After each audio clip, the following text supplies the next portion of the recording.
Bueno, buenas noches a todos, gracias por estar hoy aquí. Como hemos hecho durante todo el año y todos los años a esta altura, siempre realizamos alguna charla con gente que tenga que ver con nuestra profesión y con los cursos que realizamos durante todo el año, que es de perfeccionamiento de la comunicación social y también de la política.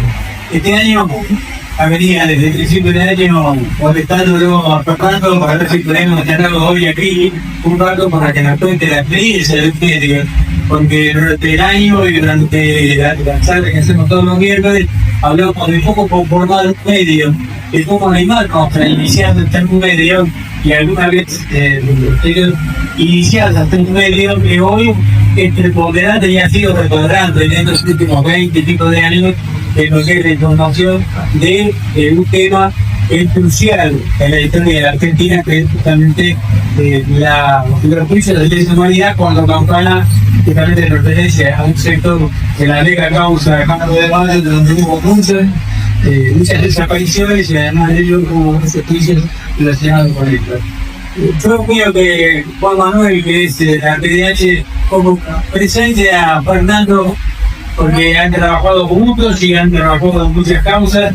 Recuerdo lo que fue el acto que a mí me emocionó mucho de la masacre de Ariel Pan, donde ustedes estuvieron presentes y que donde estuvieron gente que perteneció a aquel hecho que pudo escapar de esa situación de la masacre. Pero también queremos traer aquí familiares de desaparición o desaparecidos de nuestra región, y gracias por estar también acompañando aquí. Juan, te pido que hagas un pequeña presentación.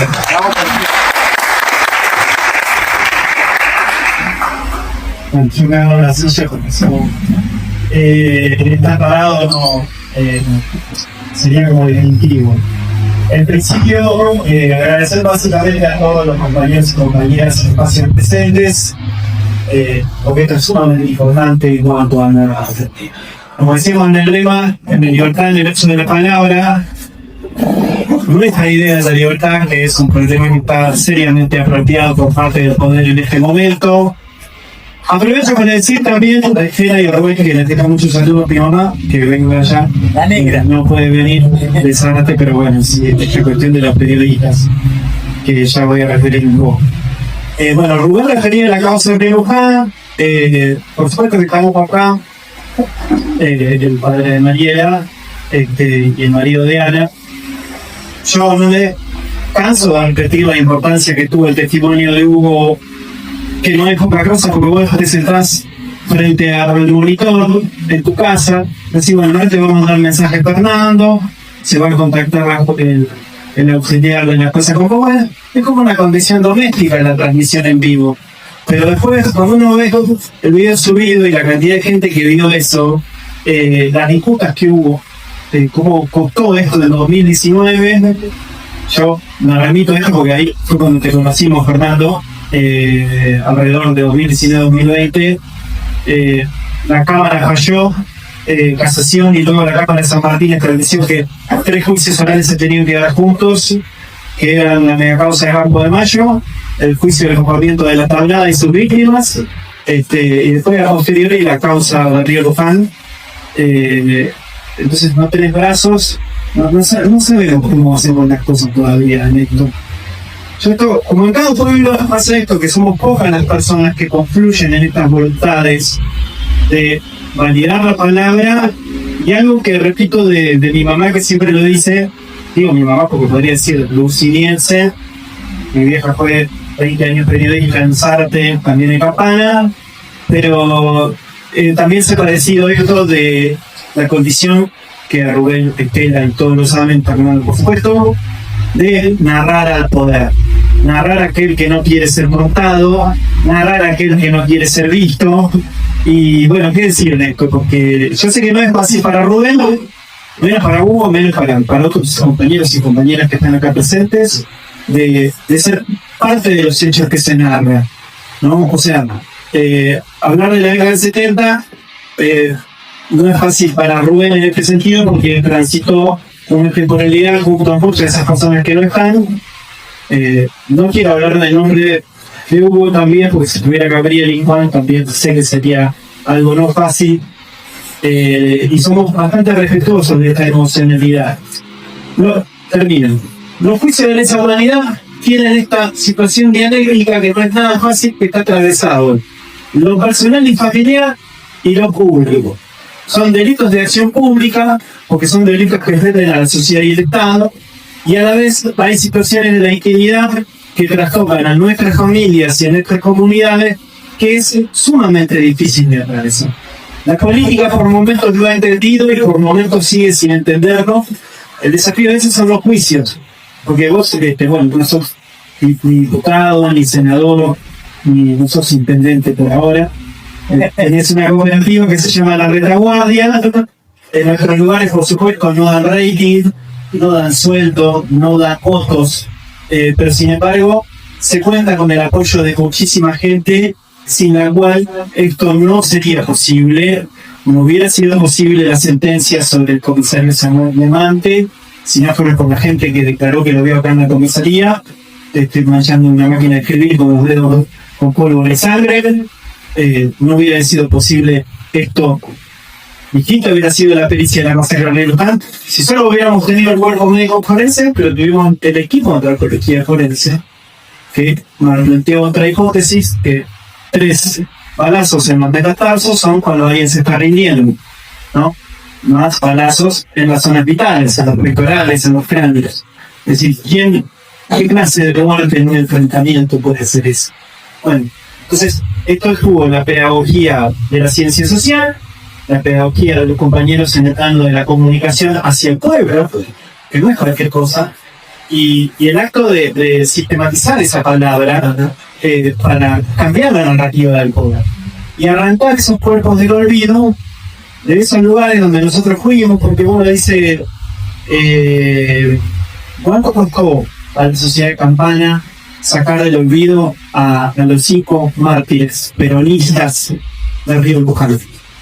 Hasta hoy el peronismo le da la espalda, que tendrían que estar sobre tratos en otros lugares, porque ellos, además de tomar medidas de fuerza que existía un gobierno del terrorismo de Estado, optaron también por seguir criando a sus familias en la clandestinidad, seguir trabajando en el puente. Uno de ellos, el papá de esa señora, es cantera ingeniero acá en obras de la fábrica. Entonces, esta idea de suscribir la palabra públicamente, que además de hablar de los juicios, es contar lo que pasó, es el inicio para el acto de justicia. Porque yo siempre digo, nosotros, los juicios, las causas por delitos de lesa humanidad que se empezaron, que tienen lugar en Campo de Mayo, que tienen lugar en los tribunales federales y capitales, en San Martín y acá en Campana, por supuesto, son a partir de los habeas corpus y las denuncias que presentaban las pobres viejas en solitario. Algunos de ellos los hemos visto, como la abuela de Leandro Baino, no sé, bueno, acá también. Hemos visto las firmas de los familiares y las abuelas en las presentaciones ante la Corte Interamericana de Derechos Humanos, en la cual esos expedientes no existirían si no fuera por esa voluntad civil de las pobres viejas yendo a San Nicolás cuando nadie les daba ni para el copel. Sin ellas no estaría la causa. No se empezó por abogados, personas afamadas, sino por las personas que del olvido y esa idea del cuidado de querer saber dónde está un hijo, dónde está el cuerpo de mi hijo.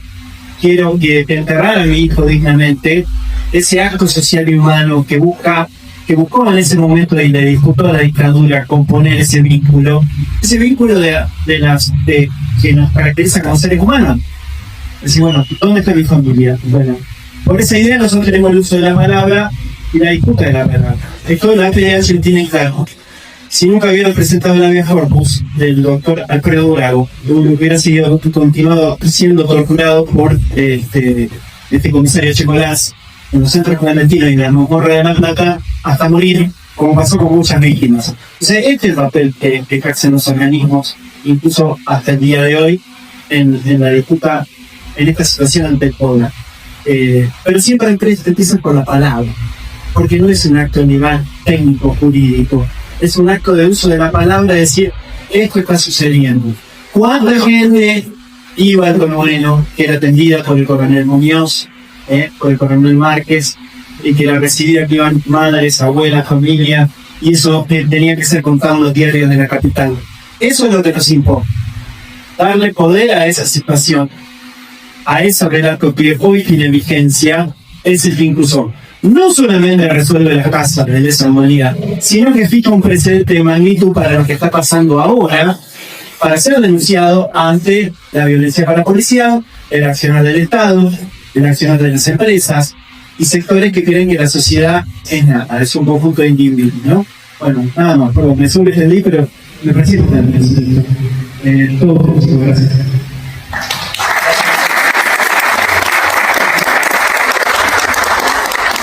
O dejaste de la vara política alta, ¿no? Nosotros empezamos a contar nuestra historia de medio comunitario y abrir ahí un montón de ventanas donde dan ganas de sumergirse y abrir debates y pensar experiencias, ¿no? Bueno, antes que nada, para Euge y para mí, es muy lindo estar aquí compartiendo con ustedes.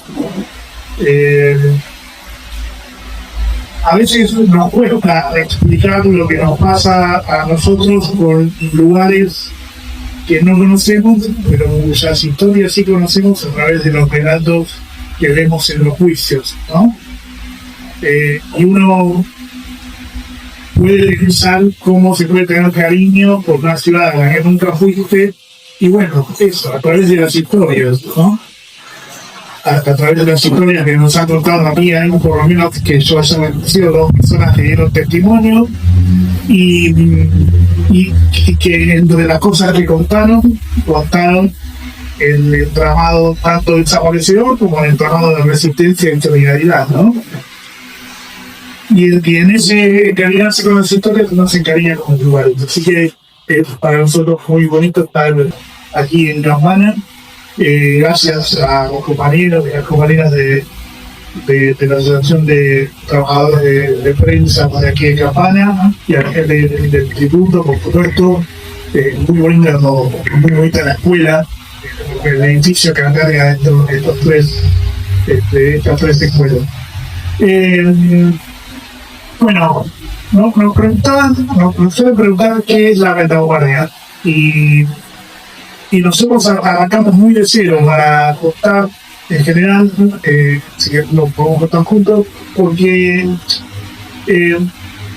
hay como una idea de que para hacer un medio de comunicación hay que tener mucha plata y hay que ser muchas personas de movida. Nosotros éramos 5 cuando arrancamos. Uno que se enganchó y se enganchó rápido, que era más que nada un compañero que quería impulsarnos a nosotros a que pudiéramos hacer.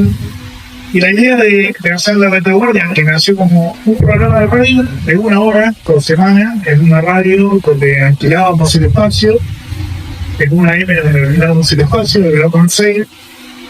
La idea nació una charla entre 3 compañeros, yo y otro compañero Marcelo, que el único periodista era yo.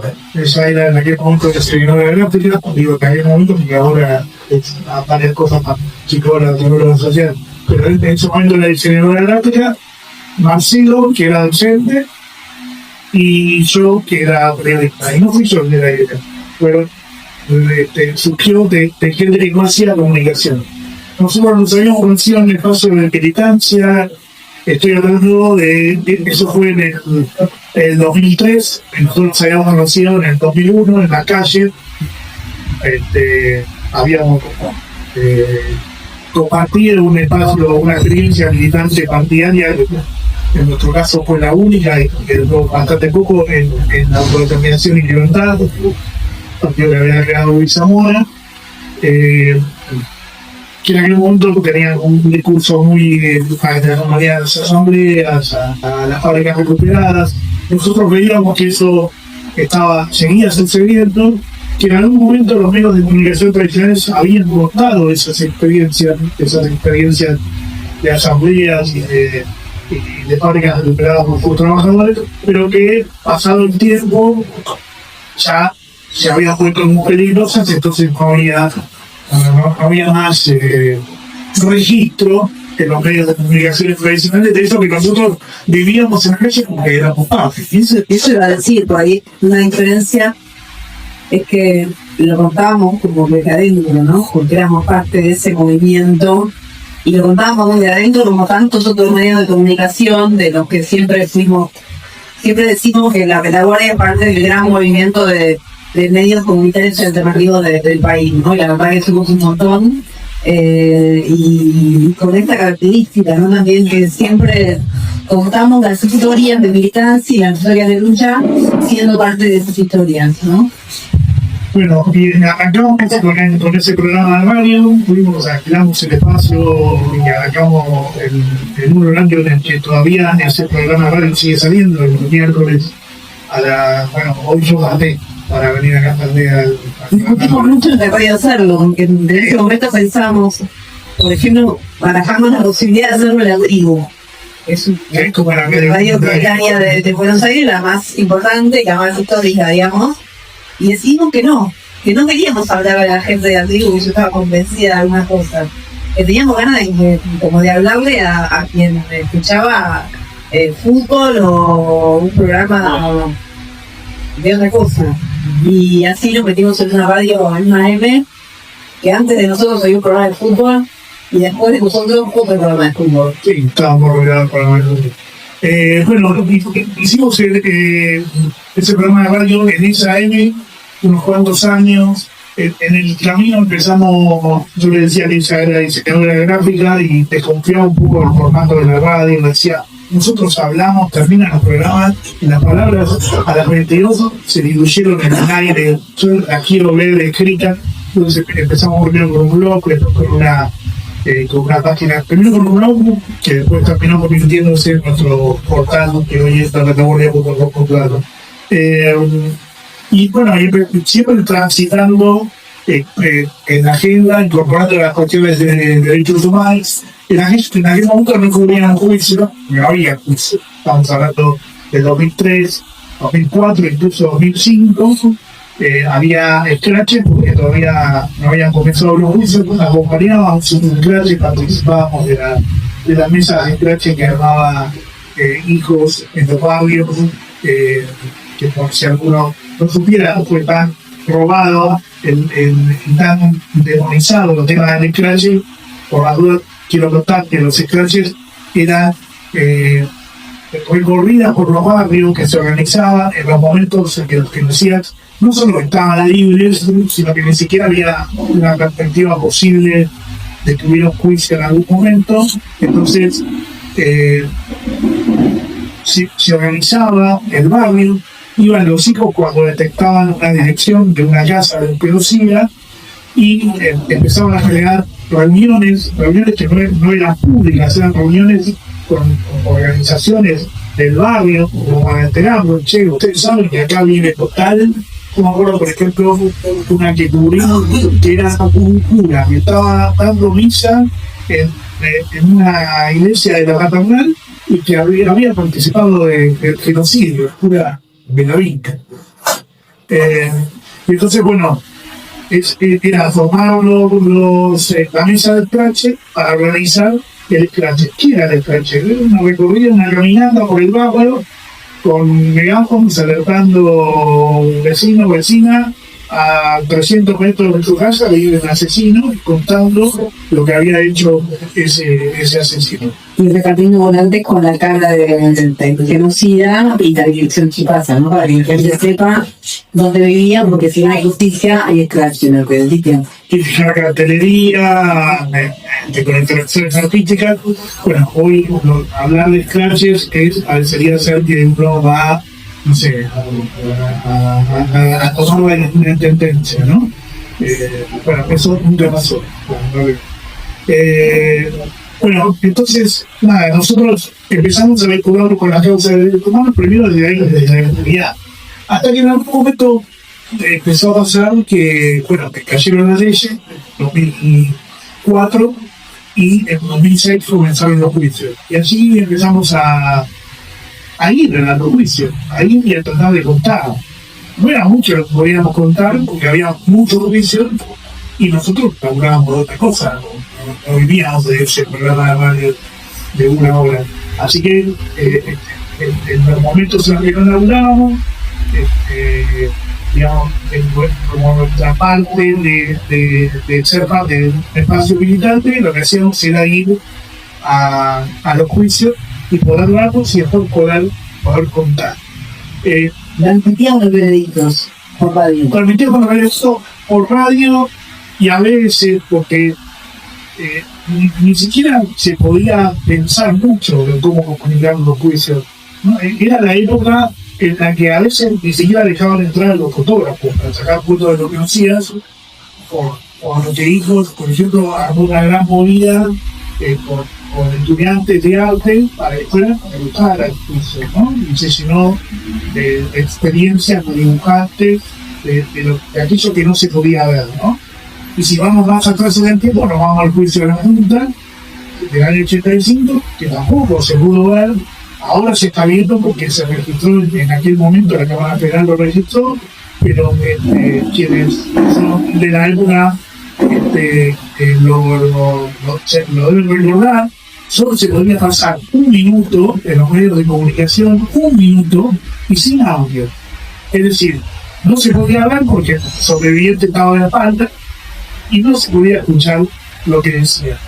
Y en lo personal, yo tenía 14, 15 años en aquel momento y vengo de una familia que no sufrió el genocidio, y pongo comillas porque todos y todas sufrimos el genocidio en Argentina, seamos más o menos conscientes de eso. Por supuesto hay personas que a los que el genocidio le pasó por el cuerpo, que les han robado a familiares, o todas las cosas que ya sabemos que ocurrieron durante el último genocidio. Pero yo vengo de una familia en la que supuestamente no le pasó nada, porque no desaparecieron a nadie, porque nadie estuvo preso político, y donde no se hablaba del tema. Y mi vínculo con estas historias empieza a ser a través de la radio. Yo decía, tenía 14, 15 años, ya desde los 13, con el regreso a la democracia, y empecé a escuchar testimonios de sobrevivientes en los pocos lugares a los que le daban espacio para contar las historias. Yo recuerdo en particular un programa con un periodista que se llamaba Carlos Rodal, que estaba en la radio municipal de Buenos Aires, que en aquel momento tenía una buena frecuencia y mucha audiencia, y por la noche el tipo convocaba sobrevivientes para que contaran sus historias. Yo no podía creer lo que escuchaba porque era algo absolutamente desconocido, me empezó a impactar mucho, y es como el primer la primera voz que resuena en mi experiencia en la película de lo que significó el último genocidio. Vuelvo en el tiempo de la construcción de la vanguardia.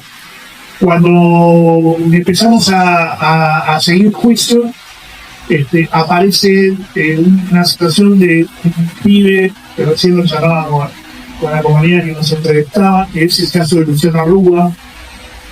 Nosotros, la radio Unidad, y nosotros vivimos en el barrio de Mataderos, que para que no conozcan allá, es la ciudad de Buenos Aires, pero es como la periferia de la ciudad de Buenos Aires. Además, todo el mundo tiene miedo a Mataderos, es como todo el mundo piensa que era la matanza también. Exacto.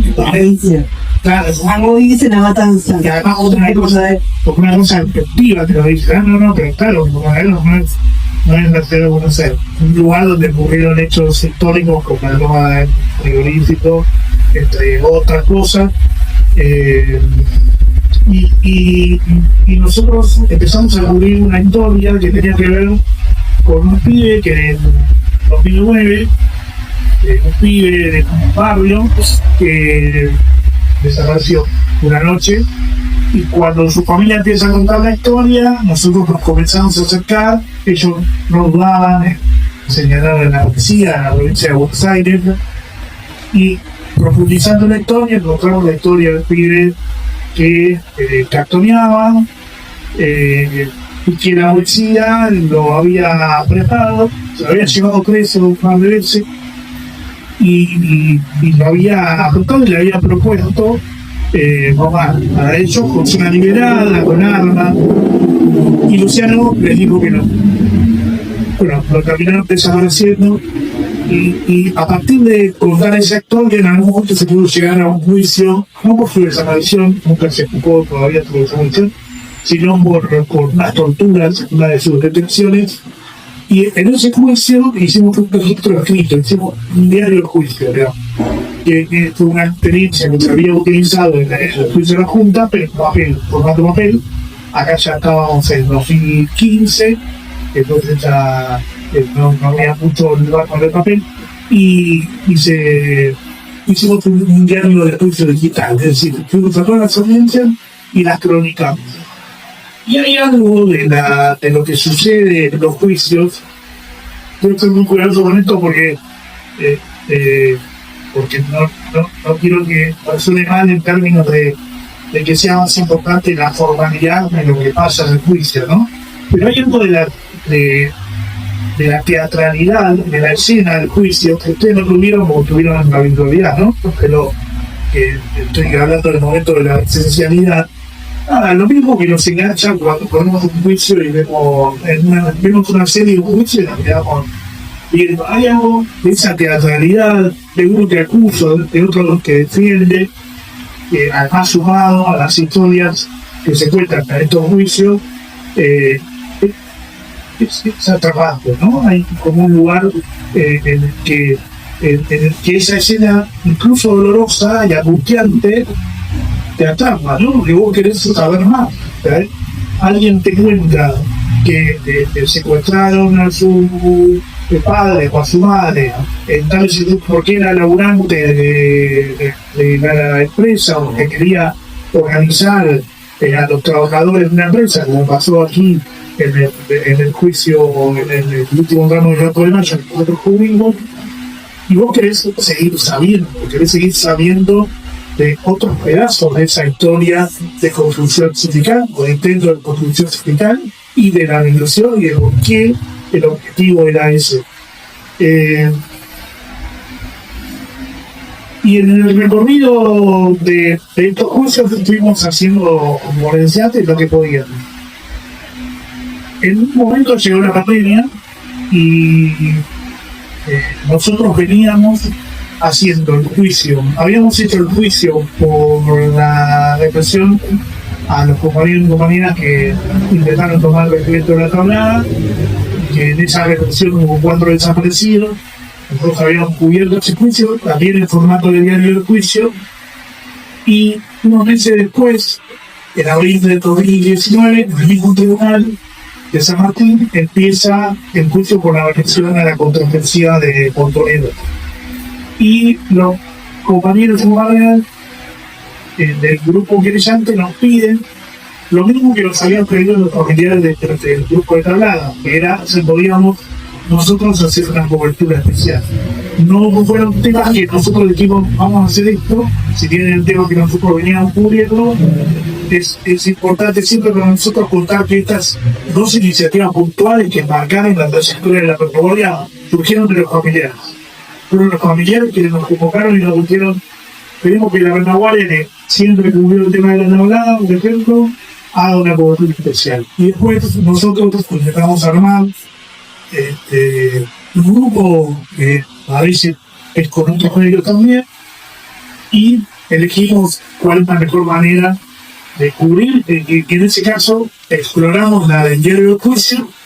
La verdad que hubo una repercusión enorme, una historia muy demonizada como la de la tablada, porque había sido un intento de toma de un regimiento del ejército en democracia ya, y después hubo como muchas críticas a los sectores de izquierda, les resultaba incómodo hablar de tablada, nadie quería hablar de tablada, Y nosotros en la retaguardia, que nos gustan los temas incómodos, hablamos siempre de cómo se iba llegando a ese juicio. Entonces, cuando llegó el juicio, los familiares no lo daban en decir, queremos que ustedes nos den una mano en la comunicación.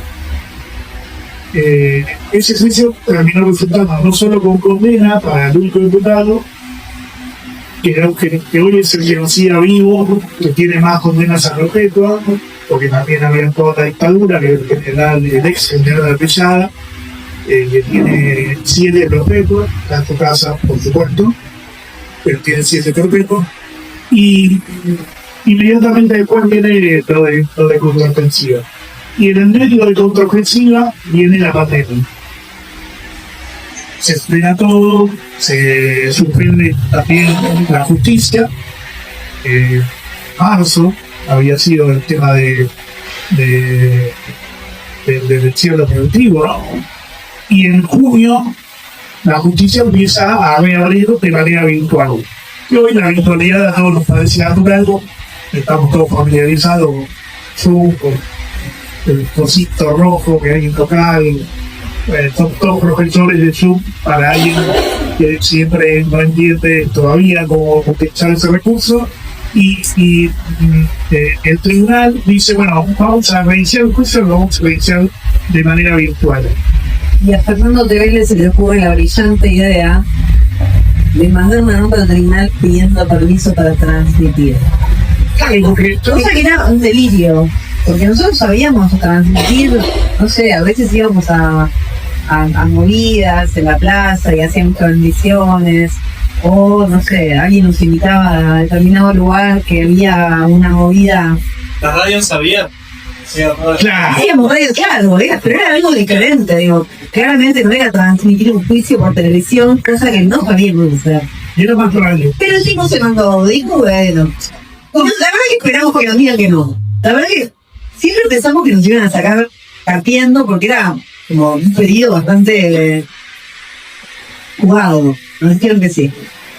En verdad preguntábamos cómo iban a garantizar la publicidad, porque los juicios son orales y públicos, ¿no? Entonces cuando yo le pregunté a la secretaria del tribunal cómo iban a garantizar la publicidad, me dijo, no sé, porque la gente, no podemos conectar a la gente a la autoridad, le digo, no, va a ser un lío si conectan a toda la gente a la virtualidad.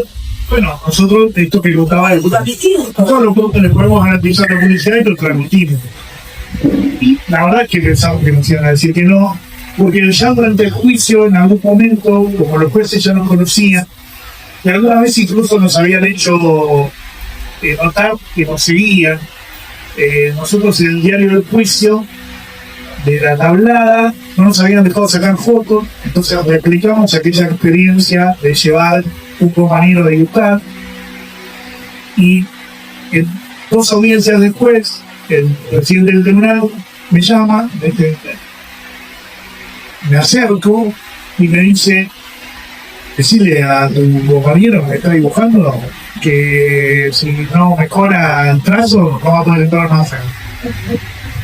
Y ahí no solo que nos causó gracia, sino que dijimos, bueno, aquello que percibíamos que es la presta atención a lo que hacemos, era real, o sea, era corroborado, ¿no? Ahí nos dimos cuenta también que esa herramienta de comunicación era una herramienta de alguna manera de control popular de lo que ahí pasaba, ¿no? Porque evidentemente también estaban atentos a lo que decíamos y a lo que hacíamos y a cómo lo hacíamos. Y la verdad que eso es algo que fuimos corroborando después con las sucesivas audiencias una tras otra de tantos juicios que transmitimos hasta hoy, que ya son 70 de lesa. Son 70 en total. Son 70 en total, 60 de lesa humanidad. Y la verdad es que es exactamente eso, es saber que eso que estamos diciendo y ese nombre que le ponemos a las cosas que aparecen y las opiniones que vertimos y las entrevistas que hacemos a protagonistas de la historia también son cosas que ellos van escuchando y realmente les parece una herramienta muy, muy válida también para poder ejercer ese lugar que tenemos, ¿no? En tanto espectadores del juicio del público. Y eso fue todo una construcción. Primero tuvimos que aprender a usar la herramienta, como decíamos, ambos éramos más bichos, yo de radio, ella de cosas escritas, y el lenguaje audiovisual es otro, porque en distintos si ustedes ven las primeras transmisiones, van a ver que están hechas a luz, yo me tapaba el micrófono la cara. La verdad que tenía barbijo, o sea que no se te parecía un marciano, era un marciano con barbijo negro, todo una... Claro. Pero nos preocupamos por aprender a utilizar la herramienta, porque además nosotros pensamos que como nuestro medio es comunitario y hay una mirada un poco esta cosa que en los 90 nos decían medios truchos, ¿no? Porque no había licencias, cuando las radios comunitarias tenían antena y no había licencia, nos decían medios truchos, de una manera despectiva. También tenía que ver con despreciar la comunicación popular, ¿no? Y nosotros nos le ponemos todo, por lo menos, para que esto que hacemos es efectivamente comunicación popular tenga la mejor calidad posible. Entonces, bueno, nada, empezamos a aprender, empezamos a estudiar, empezamos a concentrarnos en cosas que antes no manejábamos, un encuadre, por supuesto, esto que les decía de la luz, a equiparnos, a comprar mejores webcams que teníamos. Empezamos después a presentar computadoras en las que el video corría más rápido, ¿no? Y Después ahí ya éramos más compañeros, no éramos dos ni los cuatro que habíamos empezado la retaguardia, sino bastante más, ¿no? sí, por supuesto, en ese proceso de crecimiento hay un salto del que no hablamos, de pasar a ser un grupo de personas que tienen un programa de radio a pasar a ser un colectivo de comunicación.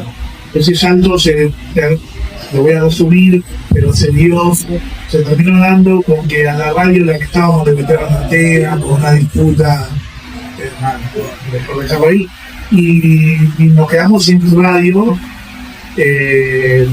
Y entonces tuvimos que salir a buscar dónde hacer el programa. Lo hicimos itinerante durante varios meses. Fuimos charlando con medios comunitarios amigos y le dijimos, che, nos quedamos sin aire, y nos permitían los miércoles, nos prestaban su aire de alguna manera, pero en un momento dijimos, che, ¿por qué algo radio online ahora? ¿Por qué no hacemos una radio online?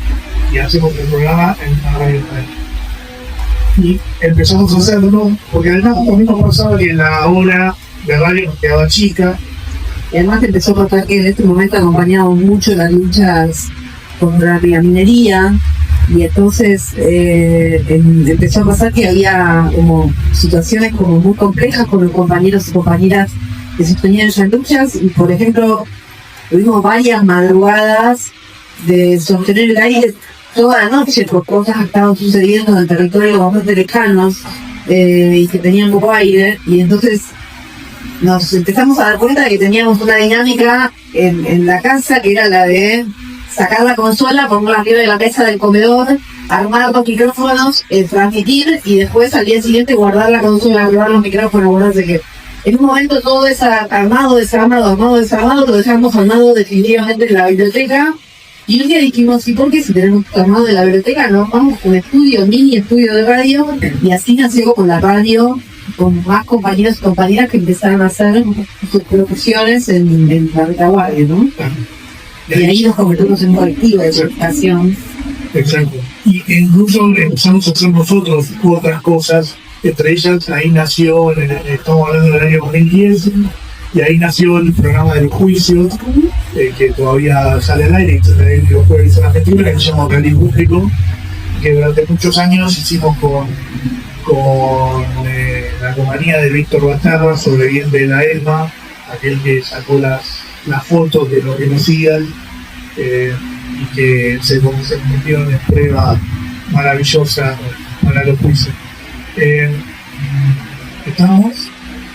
Yo creo que ya es momento como para abrir y que podamos compartir el micrófono, ¿no? Una cosa más sobre por qué en el flyer, por ejemplo, confundamos el canal de YouTube de la Patagonia, ¿no?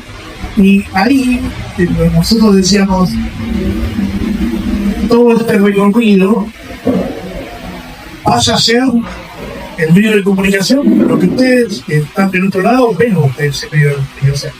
Y lo que ustedes ven hoy es el canal de YouTube, ¿no?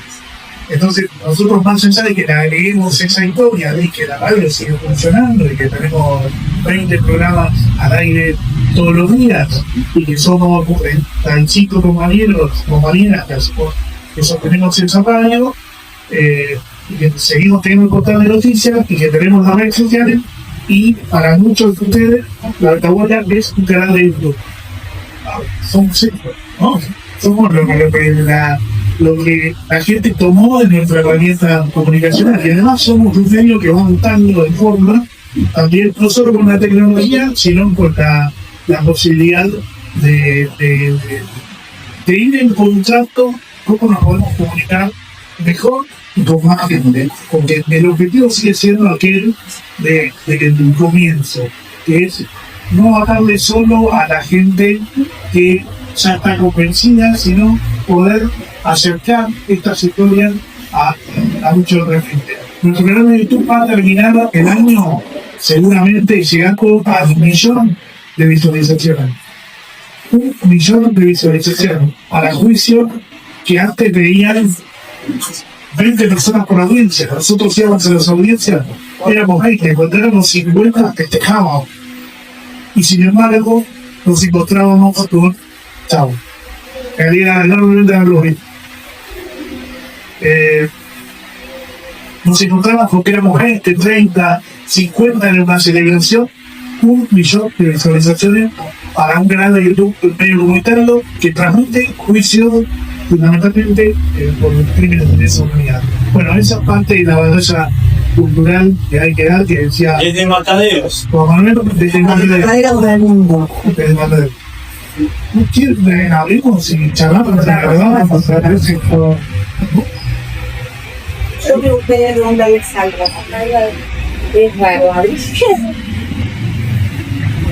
Hola, buenas tardes. Mi nombre es Adri García. Estuve presenciando varios talleres. Gracias por estar en Campana, por enseñarnos mucho como todos los otros talleres. Me gustaría saber si somos solamente ustedes los que cubren o hay mucha cantidad de gente detrás dentro de lo que es también canal de audio o visual, lo que sea. En la retaguardia, ¿sí? En los juicios, ¿hay más gente aparte de ustedes que los ustedes cubren? ¿O son solamente tienen la dicha de poder estar ustedes solos? Bueno, sí.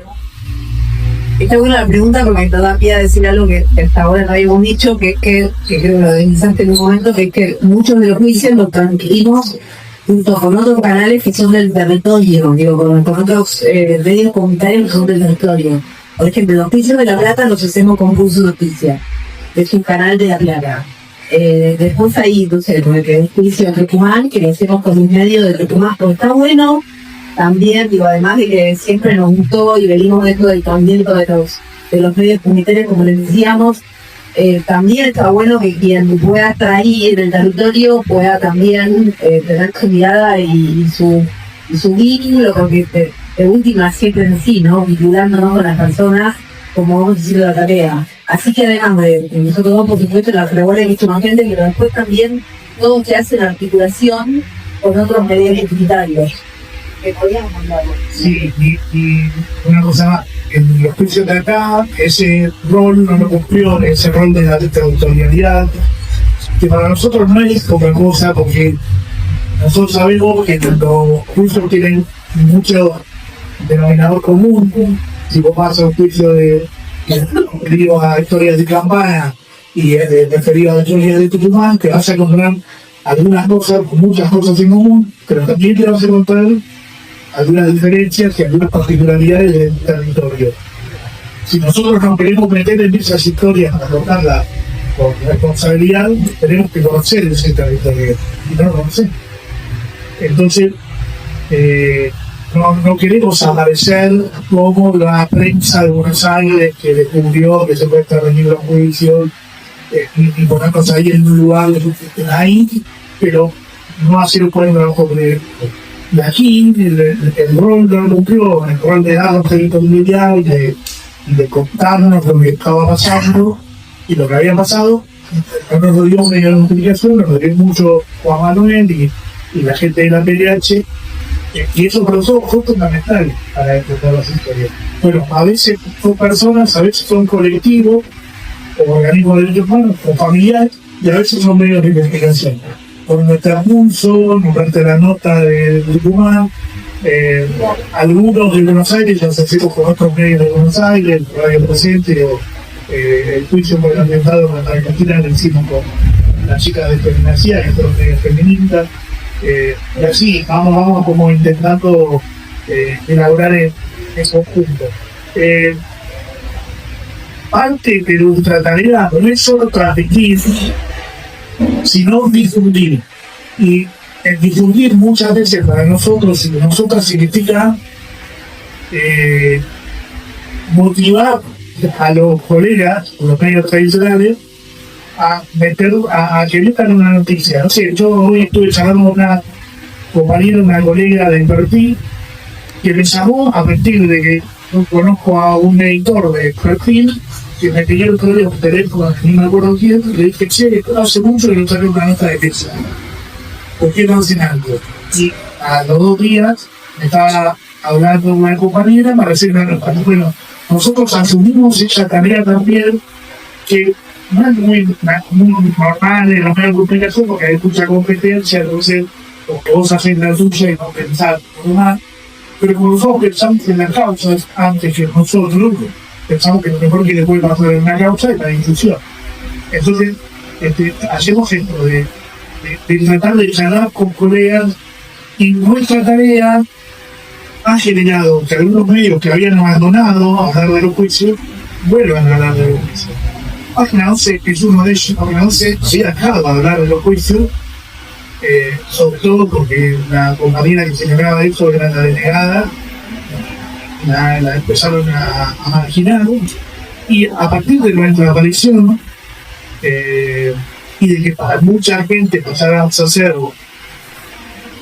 para algunos, el medio más importante de derechos humanos, para otros, uno de los medios más importantes de derechos humanos, en Página 11 algo hubo muy poco, y entonces empezaron a cubrir los juicios de nuevo como habían hecho los redactores, digamos. Hay mucha de la información que yo traigo que está hecha por manos de laburantes de Página 12, que durante años cubrieron los juicios de Diego Martínez, de Alejandra András, y bueno, parte de nuestra tarea es esa, ¿no? Que haya más medios de comunicación cubriendo. ¿Cuál es el problema? No va, ahora no va, no miran a través de la guardia, porque en los medios de comunicación cada vez te mandan menos a cubrir una nota. O sea, te dicen, hacer una nota sobre esto y los periodistas piden audio. Esa es la manera de cubrir. ¿Viste? O sea, el oficio se ha ido desnaturalizando a tal modo que un periodista de calle, nosotros tenemos incorporado a la Guardia hace algunos años a Carlos Rodríguez, que es un periodista que desde la fundación de Página 11 hasta su jubilación estuvo en Página, y es de esos periodistas que yo le dije, vamos a cubrir el juicio de la detectora Cristina, y claro, ¿qué hizo el tipo? Fue a como otro pi. Entonces, claro, fue a como otro pi todas las audiencias, porque esa es tu manera de cubrir los juicios, ¿no? Bueno, eso se fue perdiendo en nuestro juicio, lamentablemente, porque hay algo ahí que se pierde de charlar con la gente y de conocer los lugares. Entonces, hay gente cubriendo a través de nuestro laburo. A veces nos citan, a veces no nos citan, pero hay poca gente, pocos colegas que van a los juicios. A las audiencias, pocos. Pero creo que uno de los temas que hemos hablado, que se está perdiendo un poco lo que es, que se necesita realmente el buen periodismo. Espero que lo aprendí dentro de las charlas, que no solamente a ustedes les pasa, sino en todos los ámbitos. Así que bueno, Sí. Gracias. Gracias por eso, por informarnos con respecto a un tema tan importante. Muchas gracias. Y no, por favor, al contrario. Y una cosa más quiero decirte, porque a mí me está pasando ahora mucho que mi rol en los juicios es estar adentro, es estar en el estudio, ¿no? Y como que me acostumbré a estar en el estudio. Cuando salgo, digamos, salgo a participar de una manifestación, pero no muchas coberturas en la calle como hice toda mi vida, ¿no? Y como soy consciente de eso, trato de no perder cierta sensibilidad, y entonces utilizo el recurso de la comunicación. Bueno, hay muchos casos como acá, a la distancia, de generar relaciones personales con las personas a las que vamos a entrevistar, que no siempre tienen que ver con la entrevista en sí. Nosotros muchas veces nos perdemos en primicias porque cuando encaramos no sé, hace poco hubo una historia en un juicio, por ahí algunos quizás ya lo vieron, que es que una hija de desaparecido fue a un juicio para Mar del Plata a dar su testimonio, y en un momento saca unos dibujos y contó, y empieza a contar que eran unos dibujos que su madre había hecho durante el cautiverio. Madre desaparecida, ¿sí? Y ella mostraba unos dibujos en los que su madre se autorretrataba, es decir, estaba dando testimonio a través de esa ilustración. Una persona desaparecida estaba contando cómo era el centro clandestino, con un nivel de detalle asombroso, y con su hija poniéndole la voz. Y además de eso, la pregunta es cómo habían llegado esos dibujos a la hija. Bueno, llegaron a través del hijo de uno de los imputados. El hijo de uno de los represores encontró, que es un colega que yo conocía, pero desconocía su historia porque él no había hecho público que era hijo de un conocía, que trabaja en una editorial que se llama Chiripote, que hace cosas muy bonitas para los chicos. Martina Curra, lo conocía, pero desconocía que era hijo de un militar acusado por crímenes de lesa humanidad. En un momento encontró una carpeta, la carpeta tenía el nombre de Susana Martinelli, que era quien lo había dibujado, y se la llevó de la casa y empezó a buscar a familiares. Y encontró a Mariana Oliva, la hija, y empezó a hablar con gente, con abogados de derechos humanos que lo pudieran vincular con Mariana, hasta que llegó a esa tía que vive en Corrientes y le hizo llegar la carpeta con los dibujos, que ella 3 años después llegó a un juicio y lo mostró haciendo hablar a su madre. Cuando nosotros, yo me impacté muchísimo, por supuesto, con toda la gente que estaba viendo, desconocía que iba a pasar eso, y bueno, tomamos contacto después con Mariana, con la hija, con la persona que había dado testimonio, y la entrevistamos, ¿no? Y le hicimos sentir en todo momento que estuviera tranquila, que íbamos a grabar la entrevista y que se quedara tranquila, porque si en algún momento decía algo que después repensaba y no quería decir, lo revisaba. Esto es algo que en periodismo no se hace. Yo escribo, no le muestro a nadie lo que escribo, soy celoso de lo que escribo, si edito soy el mejor, entonces no, esto suele pasar en el periodismo. Nosotros no laburamos así, laburamos pensando que hay una persona que quizás en la confianza en la que vos le generaste te termina diciendo algo de lo que después se arrepiente, y vos no sos dueño de eso que dijo porque te lo dijo a vos. Entonces terminamos la charla y el ratito me dijo, ¿sabes qué? Me quedé pensando, y hay una parte que quiero sacar, porque había un dibujo en el que ella tenía 6 meses en el momento del secuestro de su madre, y la secuestran con su madre, pero no se la roban, la terminan devolviendo a la familia. Y Susana había puesto una leyenda en un dibujo que era una bebé diciendo: esta bebé le va a agradecer haber estado en brazo de tal, no me acuerdo cómo fue que lo puso, y se puede pensar que es una referencia al Rentesor, ¿no? Es posible que en esas cosas perversas que sucedían en las en los centros clandestinos ella haya tenido quizás que tratar algún tipo de negociación para, por supuesto, negociación entre todas las comillas del mundo, ¿no? Porque no eran partes iguales, en la que pudiera salvar la vida de su hija, ¿no? Que no fuera una niña robada. Y a ella no le había gustado, no había gustado esto que yo tampoco lo termino de decir del todo bien porque es muy difícil de expresar. Y lo sacamos. 2 días después la llaman de la M750, que es el medio de radial de página 12, la entrevistan y ella, ya con la experiencia de lo que no le había gustado, que nos había dicho a nosotros, lo expresa después y se lo termina contando.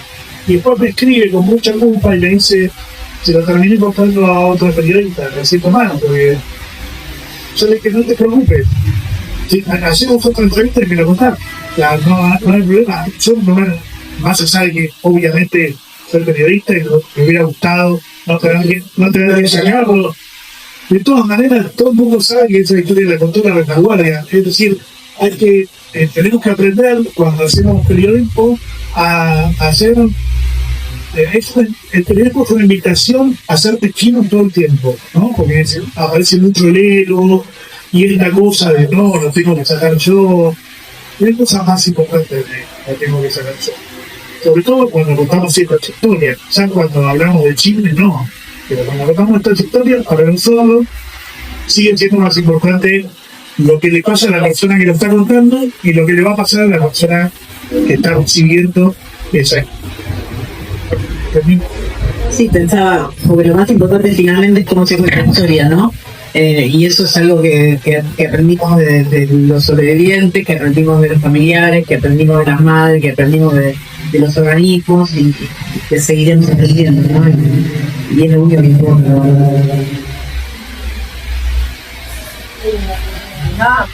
¿Cómo se sostiene la radio comunitaria? No sabemos.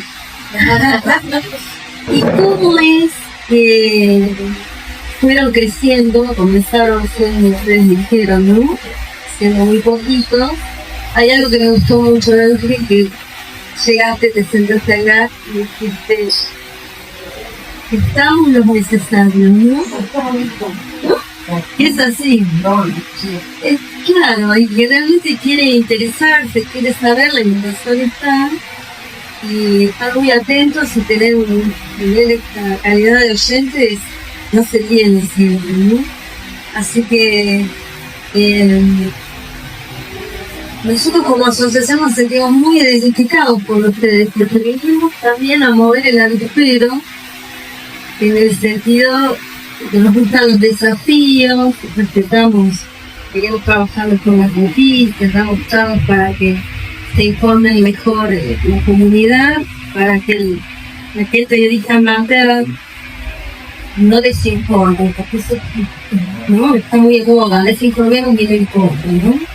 ¿Cómo fue que ustedes crecieron, se agregaron a ellos que sentían y pensaban igual que ustedes, seguramente, ¿no? Sí. Eso de pensar igual está bueno, me parece, porque la verdad es que no pensamos todos igual en la vanguardia. Claro, obviamente estamos de este lado del campo popular, a veces decimos que acá campo popular hay que alambrarlo, pero sí es cierto que pensamos muy diferente también. En la retaguardia hay compañeros que son anarquistas, hay compañeros que son periodistas, hay compañeros que son torquistas, compañeros que hasta hace poco nos decíamos libertarios porque significaba otra cosa. Digo, la verdad es que ahí somos una casa de colores, como dijimos una vez, libertarios de arte, por supuesto. La verdad es que hay como muchos pensamientos diferentes adentro de la retaguardia. Eso tiene un costo bastante importante, la verdad es que nos cuesta un montón, porque a veces se nos arman montones bárbaros y no pensamos lo mismo de las cosas, pero tenemos, como decía Fer, un marco de acuerdos y por eso podemos convivir. Me parece que especialmente también porque tenemos como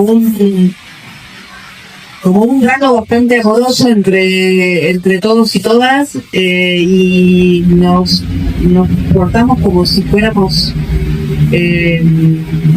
no sé cómo decirlo, como una familia, decimos a veces. La familia, no sé si siempre significa algo bueno y un lugar de protección y cuidado, pero eso es lo que tratamos de ser, un lugar de protección y cuidado. En relación a cómo nos mantenemos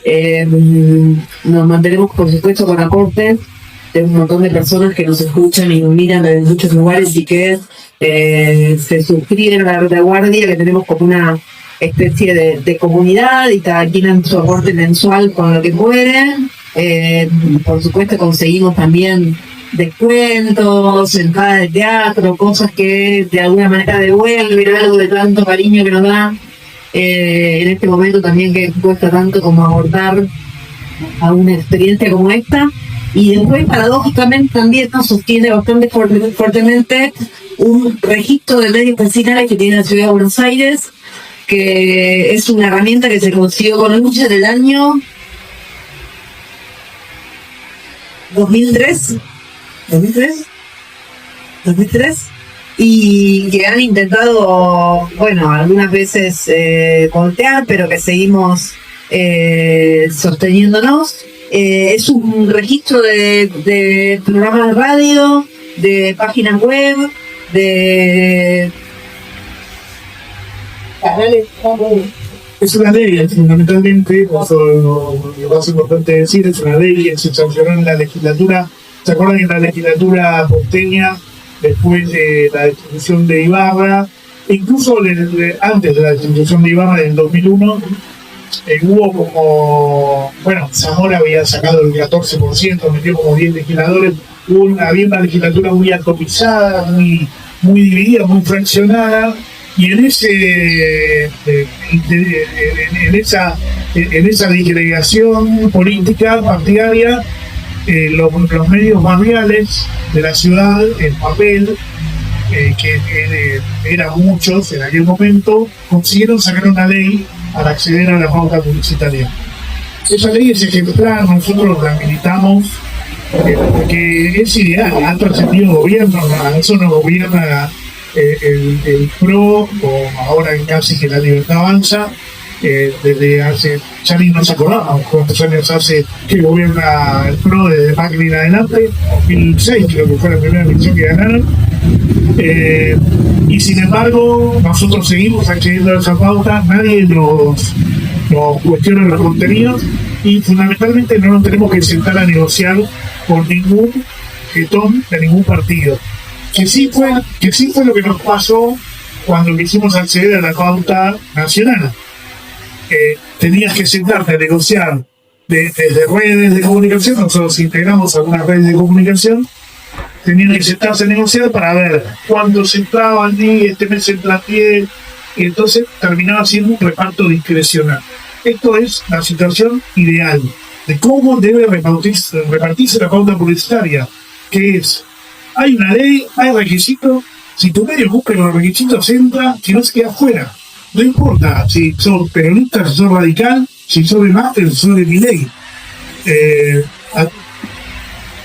E incluso tienen cosas tan buenas como que el precio, el valor se ajusta con el valor de la publicidad de la página 7 del diario de mayor tirada en la ciudad de Buenos Aires.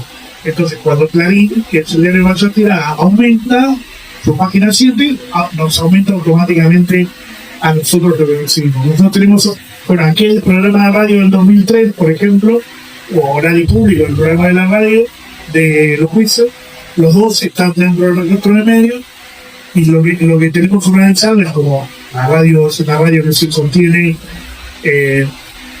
con nuestros aportes, los medios que recibimos la pauta publicitaria, hacemos un aporte grande a la radio de ese grande en términos de porcentaje, ¿no? Tampoco es tanto lo que se logra hoy registro de medios, y esa plata va a la radio, un pozo creativizado para que los operadores de la radio cobren, para que la gente que sostiene los juicios cobre, para que la gente que está en las calles, los fotógrafos, las fotógrafas, o para que los compañeros que están acompañando a los jubilados los miércoles, y que van todos los miércoles, puedan hacer un retiro. Obviamente nadie vive de eso, nadie vive de la retaguardia. Pronto yo, que estoy 24/7, si nos ponemos a pensar, no vivo de la retaguardia, porque en realidad yo puedo darle el tiempo que le doy a la retaguardia porque tengo mi programa de radio dentro del registro de medios, con lo que técnicamente no es que estoy viviendo, no vivo de cubrir los juicios, ¿me explico? O sea, vivo de hacer los otros programas de radio, y de eso estamos hablando de hace 3 años. Entonces, en el momento de que nosotros arrancamos con los juicios en la pandemia, yo laburaba de otra cosa, que no estaba vinculada al periodismo. Toda mi vida laboré de otra cosa, un poco también por la pasión y la responsabilidad que siento por hacer periodismo, y que no me gustaría hacer periodismo en una empresa periodística. A mí esto es algo muy personal.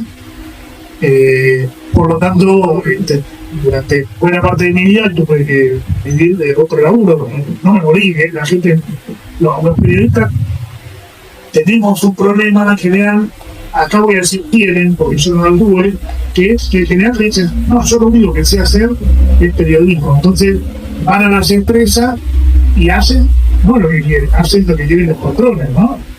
Y hay temas que no pueden cubrir, o cosas por el estilo, ¿no? Bueno, pues nada, a mí siempre me gustó el periodismo libre. Bueno, construimos la revista de la retaguardia y mucho más, porque abrimos nosotros nuestra propia libertad, ¿no? La radio de la retaguardia se dice un montón de cosas con las que yo, que soy uno de los trabajadores, no estoy de acuerdo. Pero se dice, y está bien que se diga, son compañeros y compañeras como nosotros que iniciamos el camino, y que, o sea, nadie dice viva en inglés, ¿no? Estoy hablando de temas donde puede haber diferentes miradas dentro del juzgado policial. Y nos permitimos eso porque cuando vamos al hecho comunicacional, y queda que comunicar un conflicto legal, hay que comunicarlo en una toma, en una fábrica, y no sepan todo de acuerdo con lo que queremos contar. Entonces, no importa si uno de izquierda o uno de anarquista, porque estamos todos de acuerdo en que hay que contar, hay que correr el micrófono a los obreros y quedar con ellos. Y eso es lo que nos termina uniendo. Hola, Sumi de la asociación Hablan. Bueno, primero agradecerles por estar acá y por el trabajo que hacen. Creo que de todas las partes del periodismo, creo que la de ustedes es la más noble, por justamente el trabajo que hacen.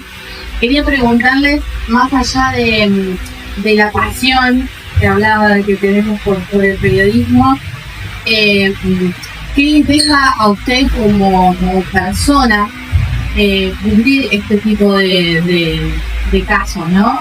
A mí me pasó particularmente que este año cubrí por primera vez un juicio y sentí también que por primera vez mi profesión servía para algo noble en la sociedad. Porque me imagino qué es lo que deben sentir ustedes que lo hacen, bueno, a nivel nacional, y es tan importante incluso para la historia de nuestro país.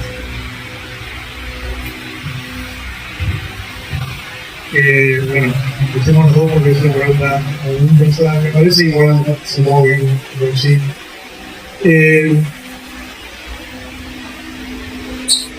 La verdad es que lo que nos mueve es tanto ahorro cada vez que vamos a algún lugar, que no hay mejor devolución que el cariño que nos da la gente, que no sé, nosotros vamos desde hace algunos años, vamos el 24 de marzo a la plaza constitucionaria y vamos a volantear. Pues todavía hay mucha gente, incluso los 24 de marzo en la calle, que no sabe que hay juicios, ¿no? Que el juicio se puede parar, no sabe que hay juicios. Entonces nosotros vamos con la política de volantear, y así como nos encontramos con mucha gente que no nos conoce, nos encontramos con gente que nos viene, nos para y nos dice algo. Ustedes son parte de nuestra familia, ¿no? porque además para mucha gente el vínculo con nosotros se generó en la pandemia, que era un momento justamente de mucho aislamiento, donde nosotros conseguimos una herramienta de acercamiento, conseguimos generar una herramienta de acercamiento. En aquel momento habíamos sacado también un programa de radio, que todavía no estaba en los juicios, y hacíamos un programa de mañana que se llamaba Hasta que vuelvan los abrazos, que tuvo un montón de repercusión, algunos que ejecutó el nombre, y otros porque era como la manera de comunicarse con alguien, en ese momento en el que estábamos todos metidos adentro y que no sabíamos hasta cuándo iba a durar. Así que en general lo que nos vuelve es eso, mucho cariño, y cuando vamos al otro día y escuchamos un testimonio demoledor, yo muchas veces me pregunto, ¿qué hago acá? Te vuelvo a escuchar un testimonio así, y lo que me vuelve es esa evolución de alguien que está viendo ese mismo testimonio al mismo tiempo que yo, y que me va a parar dentro de 2 semanas para agradecernos, para agradecer a la retaguardia que haya mostrado ese testimonio. Así que a mí lo que me queda, no sé si te lo respondí.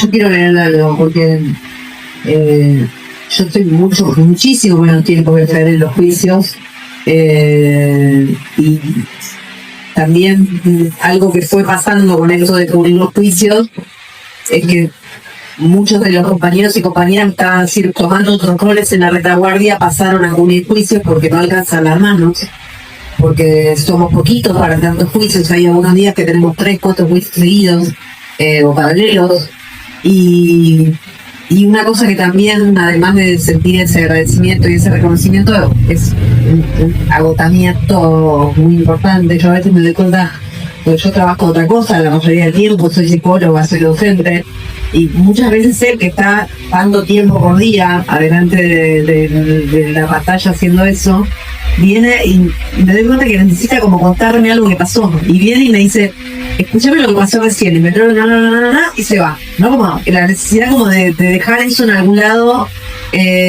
también tiene un costo subjetivo importante, tanto que les decíamos que llegamos tarde acá, no sé si los que estaban acá nos vieron llegar tarde, llegamos 15 minutos tarde, porque veníamos del reconocimiento de una compañera, Diana Córdoba, en la legislatura porteña, que es parte del equipo argentino de trabajo de investigación psicosocial, a quienes una vez tuvimos que pedir ayuda porque nos dimos cuenta que los compañeros y compañeras que estaban todo el tiempo cubriendo juicios, claro, vos arrancás un juicio 8:30 de la mañana, 9, ahí empieza, pero nunca sabes a qué hora termina, y cuando termina, no importa cuántas horas les ha pasado, la cabeza te queda detonada, o sea, no puedes hacer nada más. Y nos empezamos a dar cuenta de eso, que había compañeros que estaban realmente muy ligados en escuchar testimonios y cosas fuertes de los juicios todos los días, y entonces tuvimos que pedir ayuda a este equipo de psicólogas y de psiquiatras y demás que nos acompañaron en una intervención súper piola, para que los compañeros y compañeras pudieran como trabajar un poco esto que pasaba, porque también es muy fuerte, ¿no? Como digo, también hay algo del costo que tiene el acompañar eso, y por supuesto lo vamos a seguir haciendo y lo seguiremos haciendo porque, como decía Tal, lo que vuelve es tremendo amor y tremendo reconocimiento. Pasó mucho tiempo hasta que se dio esta instancia de trabajar con el negativo, porque en la planificación, cuando se nos da, nosotros no tenemos todo el tiempo que quisiéramos para poder juntarnos, entonces la vez que nos juntamos a planificar acciones comunicacionales. Y nunca nos habíamos sentado a charlar sobre qué nos pasaba a nosotros viendo los juicios. Siempre charlábamos sobre lo que le pasaba a la gente viendo los juicios, o lo que les pasaba a quienes protagonizaban las historias y los testimonios, pero nunca nos habíamos preguntado. Hasta que alguien, un compañero, me dijo, che, a mí me pasa que yo no quiero escribir más notas sobre niños, porque sufrieron la dictadura, porque acababa de ser papá y lo vinculaban con su hijo, y entonces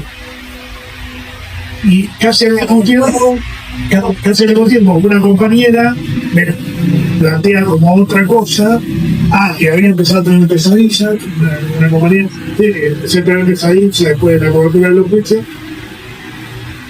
y yo que era el que percibía, el que pivoteaba todas esas cosas, dije, bueno, tenemos que hacer un trabajo como grupo, ¿no? Y aún pensando eso, no me pregunté qué me pasaba. Y Una sola letra.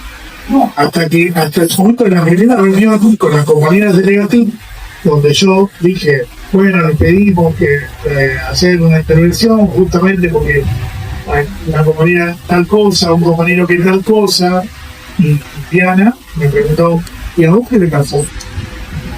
Y ahí me pregunté, y me respondí qué me pasó a mí, y nada, la verdad es que fue un laburo súper solidario con la compañera de Negativ, muy necesario para nosotros para procesar como equipo de laburo y como un grupo que veníamos. O sea que nos pasa de todo, así, nos pasa de todo, pero también tenemos la convicción de que lo que está quedando en ese archivo es parte de la historia.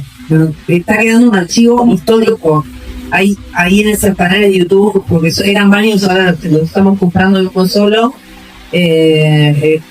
Hay archivos, hay audiencias y audiencias y audiencias de ya 60 juicios de lesa y 10 juicios más. Tuvimos 4 canales como parte del aprendizaje, digo, que hay que permitirse aprender y explorar.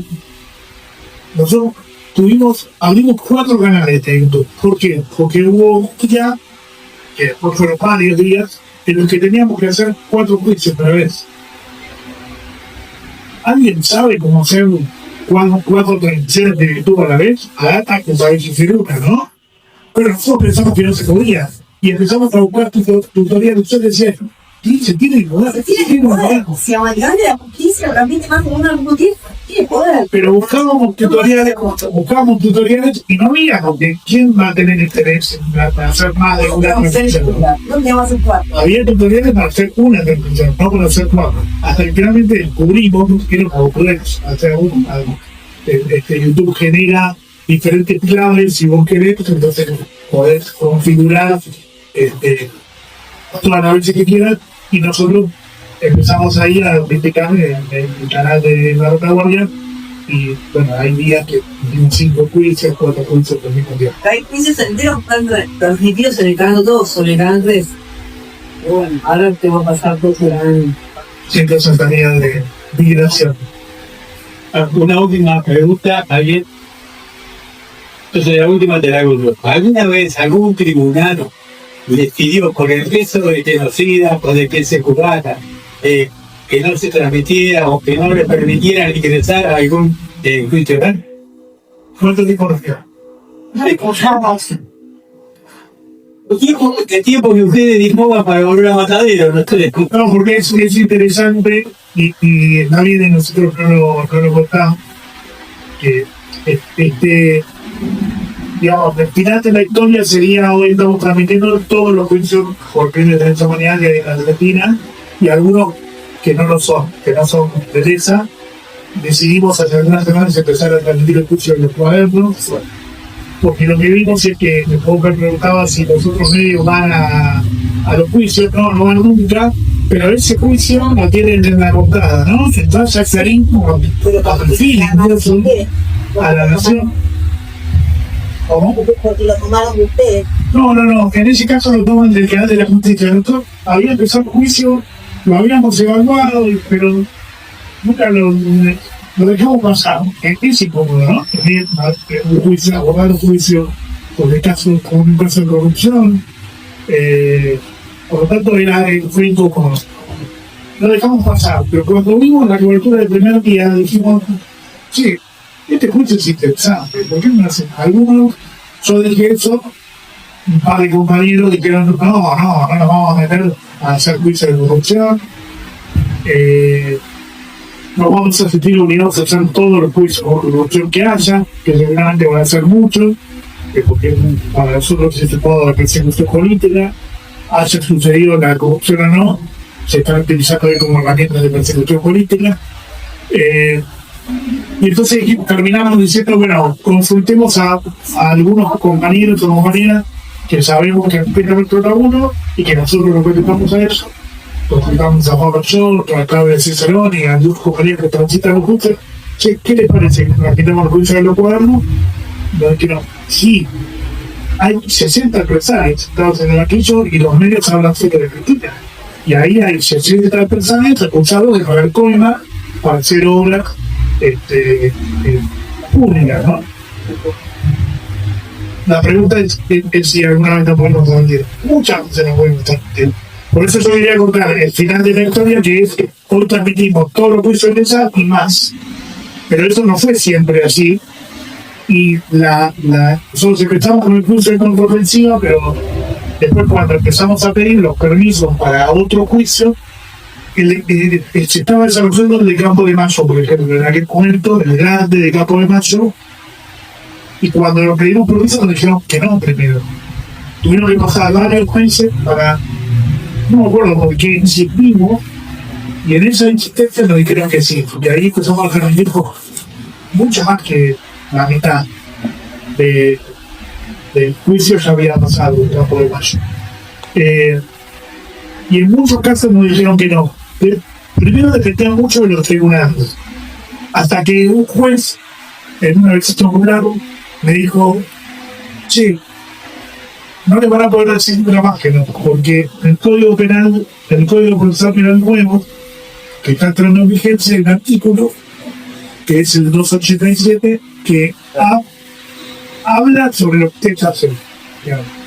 Dice que si hay un medio de comunicación interesado en transmitir un juicio, el tribunal no solo tiene que decir que sí y arbitrar los medios para que, sin interferir en el debate, puedan ubicar sus cámaras, que además está pensado para la presencialidad como para la victorial, y además dice que si se da alguna circunstancia en la que alguien que va a dar testimonio por una cuestión de, eso es bastante amplio, por una cuestión de pudor, no quiera o se transmita su testimonio, antes de cancelar la publicidad del testimonio, tiene que, se puede permitir distorsionar la voz o distorsionar la imagen. Miren qué permisivo que es, que dice, no, si alguien dice que no, esperen, no digan que no. Primero díganle, ¿y qué pasa si distorsionamos la voz o distorsionamos la imagen? Bueno, empezamos ahí con ese artículo y primero, pero ahora, seguían diciendo que no, aún con ese artículo. Hasta que la proporción comenzó a invertirse, ya era mitad que nos decían que sí, mitad que no, y el año pasado, en junio del año pasado,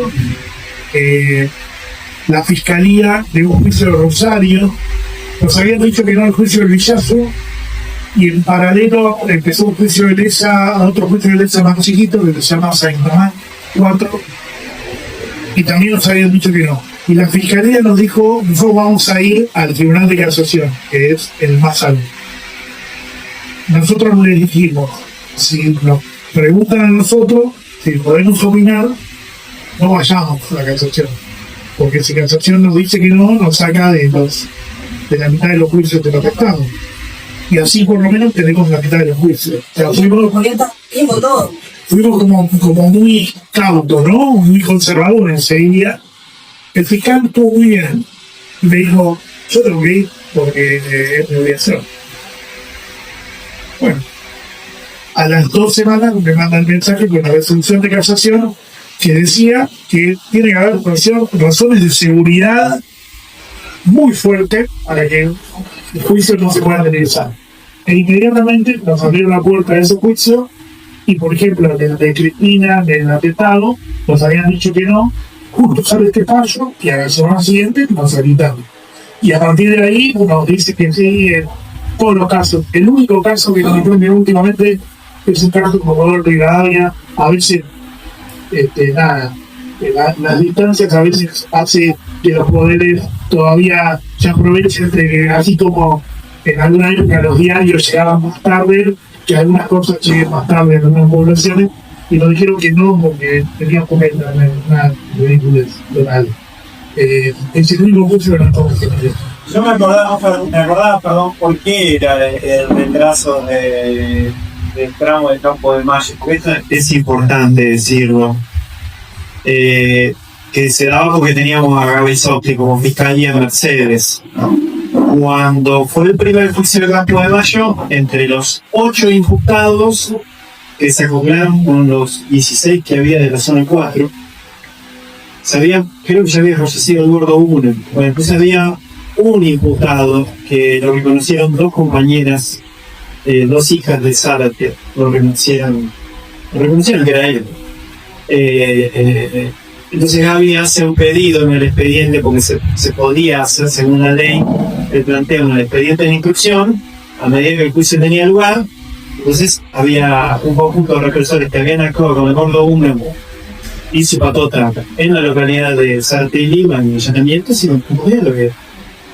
Se ve que se entera por Tripaldi y a la semana lo teníamos teñido, así, con el pelo teñido.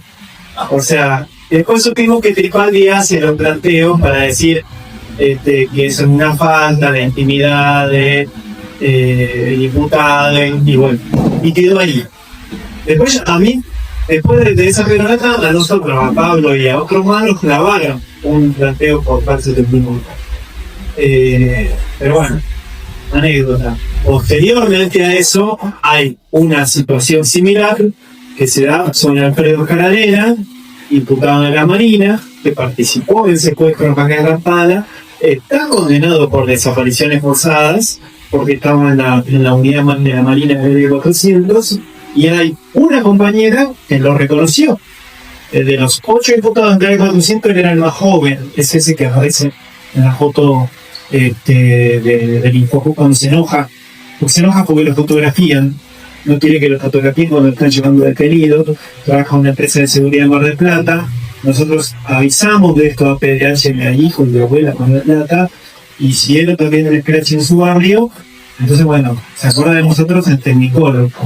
Pero Tripaldi hizo un planteo similar diciendo que había una falta grave, y de ahí empezó a salir esto de que no tenían que aparecer cuando se leía la alegato, porque no solamente que es una movida de impunidad por parte del sector del Poder Judicial, sino que ellos ven claramente que su fisonomía, siendo vista en primer plano en un lugar masivo, les perjudicaba. Nos pasó a nosotros y nos pasó en otros juicios, así. Y yo, bueno, suscribiendo a que acá están compañeras de la Asamblea de Mujeres, que me parece sumamente importante, por el papel que todo esto tiene también y por lo que dice la compañera, porque hay algo muy particular que se ha dado a esta campana, que es la transmisión del juicio por el femicidio de Alejandra Bondanza, y también, bueno, el juicio de Julieta Prandi, ¿no? Si bien no es colateral de eso.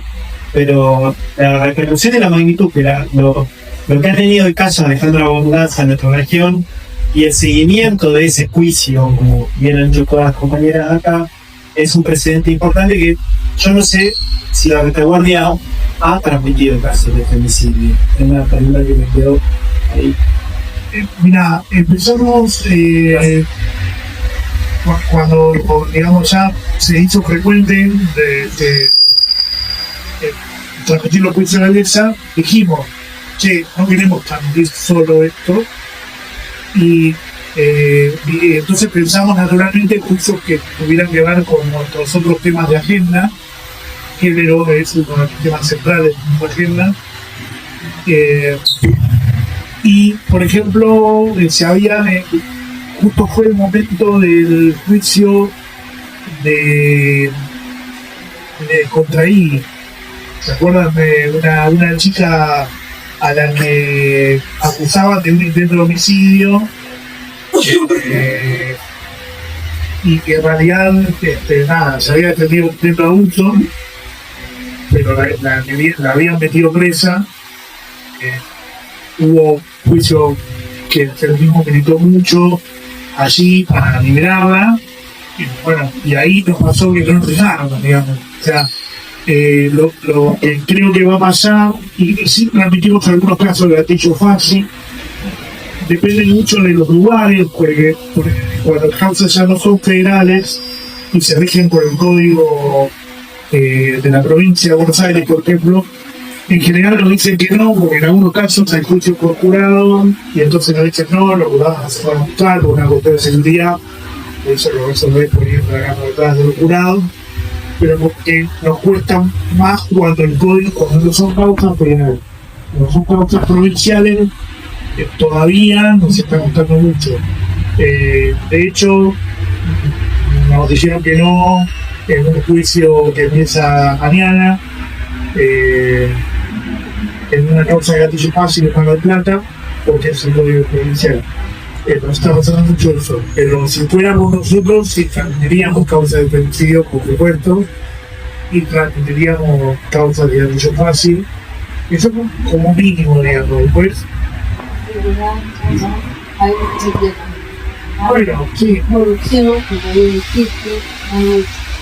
sí, no sé si en algún momento no va a surgir la causa de tanto tráfico también, no lo sé, pero sí, es posible que sí.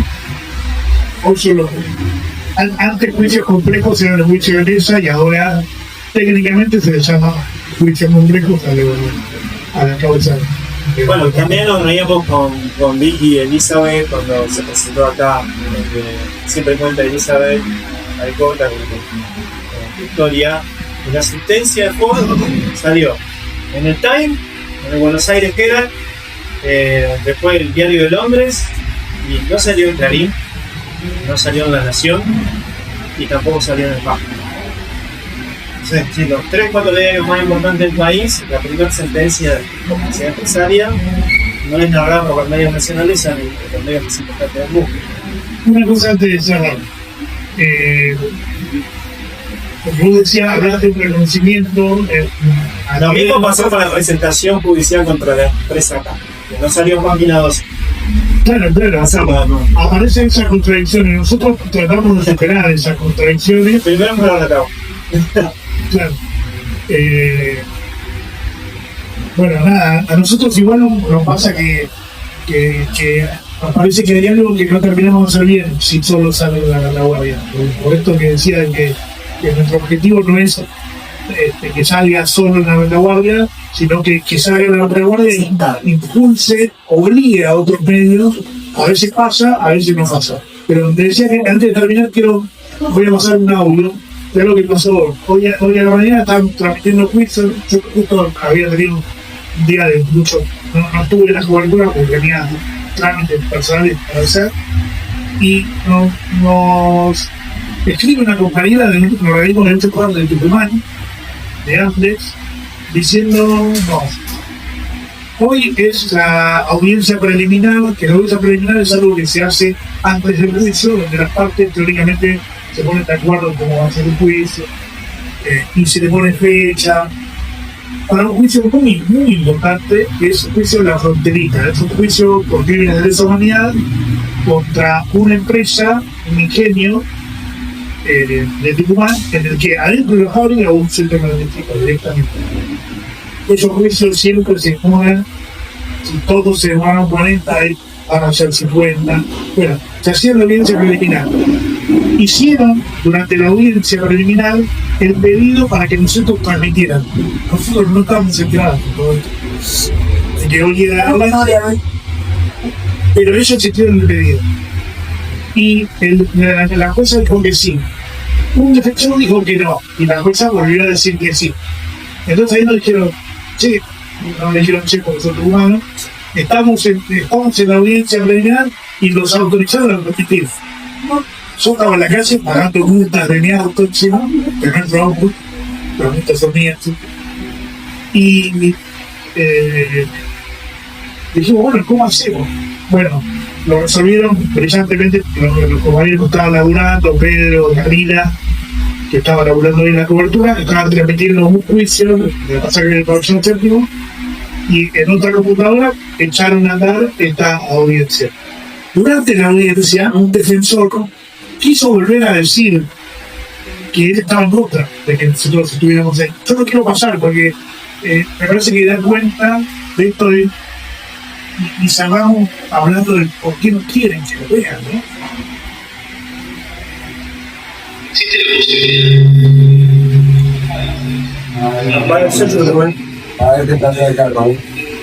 Existe la posibilidad de que se presente el periodismo dentro del público y que haga sus notas, pero realmente, en mi experiencia, Sucedería de punta, acá. Perdón que le interrumpa, pero está resuelta ya esta incidencia. pero está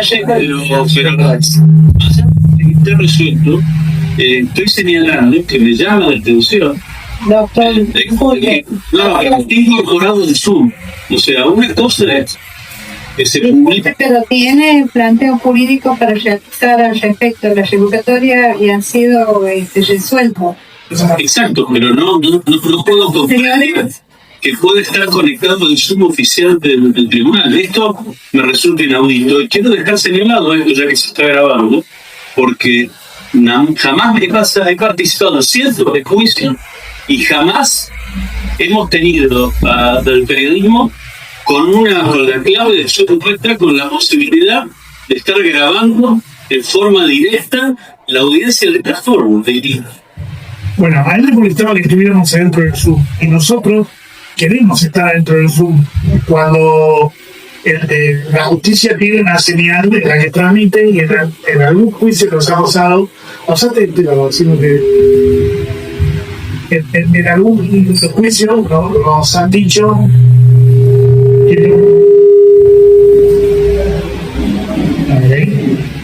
que tomemos la señal.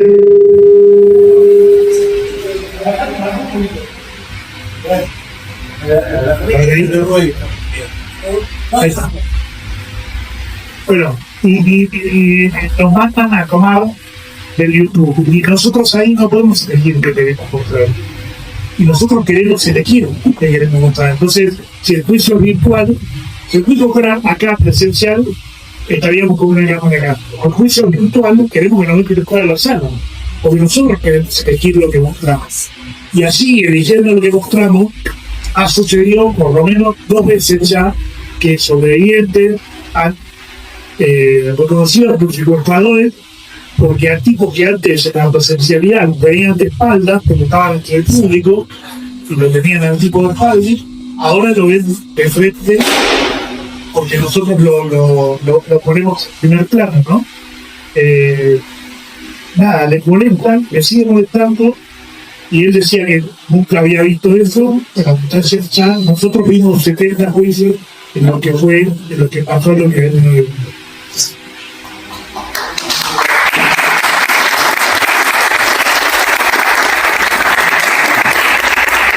Bueno, o sea que te hablaba vos del cariño que recibí siempre en los lugares que vas. Nosotros acá tenemos un infiltrado en el Consejo Liberal. Hay un periodista que es concejal y que siempre nos acompaña en todos los proyectos que nosotros tenemos, en los cumbres, aquí que tenemos. Está presente hoy aquí Mariano, está el Consejo Deliberante de Campana ha declarado de interés legislativo esta charla que hoy están haciendo en Campana con la retaguardia. Y todavía no está aprobado porque, bueno, quiere dejar una reunión. Mariano lo va a explicar mejor que yo, pero están reconocidos como de interés legislativo. Muy gracias, Rubén. Bueno, buenas tardes. Un gusto enorme conocerlos, escucharlos, más allá de que el trabajo que vienen realizando lo vengo siguiendo hace muchos años. Como dijo Rubén, soy concejal, hace poco, pero periodista durante muchos años. Los iba a felicitar, pero en realidad prefiero agradecerles porque por un lado reivindican lo que yo considero que tiene que tener el periodismo y los medios, que es un rol social fundamental a la hora de informar. Pero por sobre todas las cosas, de la forma que lo hacen, y ahora sí lo veo como periodista, reivindican la profesión que muchas veces nos lastima, nos da vergüenza, que muchas veces nos lleva a pensar que elegimos el camino equivocado, pero cuando nos encontramos con ejemplos como el de ustedes, que hacen de una pequeña idea una gran causa, verdaderamente me siento feliz de haber seguido esta profesión y estar hoy aquí con ustedes. Como decía Rubén, el otro día se ha aprobado la declaración de interés legislativo en la última sesión, que fue el pasado 20, se aprobó por unanimidad por todo el cuerpo. Por cuestiones administrativas, recién la semana que viene va a estar la declaración de interés propiamente dicho, pero como autor del proyecto no quería que se nos hace campana sin llevar una copia en sus manos de las palabras que con mucho respeto, con mucho orgullo y mucha admiración también hemos escrito para ustedes. Así que muchas gracias y gracias a Andrés también por todo lo que hacen por el periodismo y también por la ciudadanía. Así que muchísimas gracias.